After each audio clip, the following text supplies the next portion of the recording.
আজকের ভিডিওতে টক্সিক মানুষ আইডেন্টিফাই করার কিছু পয়েন্টস শেয়ার করব। তার মধ্যে প্রথম পয়েন্টস হচ্ছে কনস্ট্যান্ট নেগেটিভিটি ছড়ায়।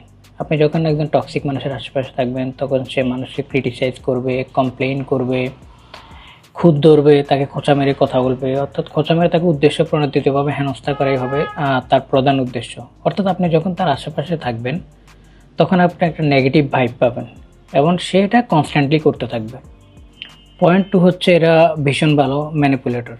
এরা আপনার সাথে যখন যুক্তিতে টিকতে না পারবে তখন এরা বিভিন্ন রকম মেলোড্রামা তৈরি করবে, আপনাকে ইমোশনাল ব্ল্যাকমেল করবে এবং ইমোশনাল ব্ল্যাকমেল করে এই সিচুয়েশানের অ্যাডভান্টেজ নেবে। থার্ড পয়েন্ট হচ্ছে ল্যাক অফ অ্যাকাউন্টেবিলিটি। এরা কোনো কাজের দোষ বা রেসপন্সিবিলিটি নেবে না। যখনই কোনো প্রবলেম ক্রিয়েট হবে এরা আপনার ঘাড়ে দোষ চাপিয়ে দিয়ে নিজের গা বাঁচিয়ে চলে যাবে। ফোর্থ পয়েন্ট হচ্ছে পার্সোনাল স্পেস। এদের পার্সোনাল স্পেস বলে কিছু এদের ডিকশনারিতে নেই।